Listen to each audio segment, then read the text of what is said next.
pourrait avoir coûté la vie à la star George Michael, disparu en décembre dernier. Cette pathologie est la conséquence d'une hygiène de vie dominée par des repas trop riches. Le foie se gorge de graisse et ne peut plus la transformer. Une maladie mortelle, sans symptômes et très difficile à dépister. Gabriel Aurillon et Muriel Drouillat. Ce médecin voit défiler 25 personnes par semaine atteintes de la NASH.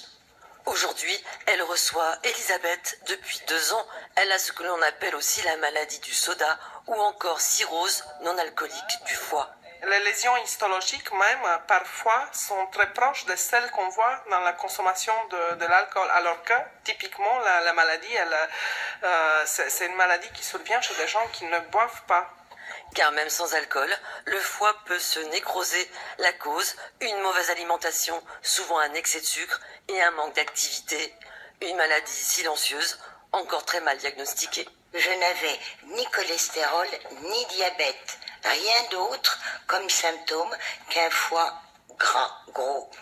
Comme Elisabeth, 6 millions de Français en sont atteints. Elle est liée au surpoids et à l'obésité. La maladie évolue certes lentement, mais à son stade ultime, elle nécessite une greffe de foie. Elisabeth n'en est pas là, mais l'avancée de la maladie est jugée sérieuse.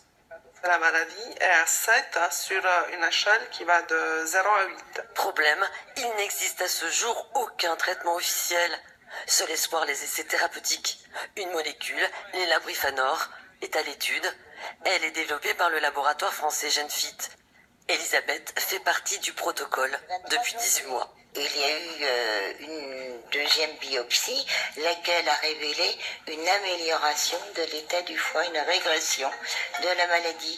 Un espoir qui pourrait déboucher sur la commercialisation du médicament en 2020, car la NASH en France ne cesse de progresser. Entre 25 et 30% de la population serait concernée, comme le journaliste sportif Pierre Ménès, qui a dû subir une double greffe rein-foie. Une maladie dont serait mort le chanteur britannique George Michael.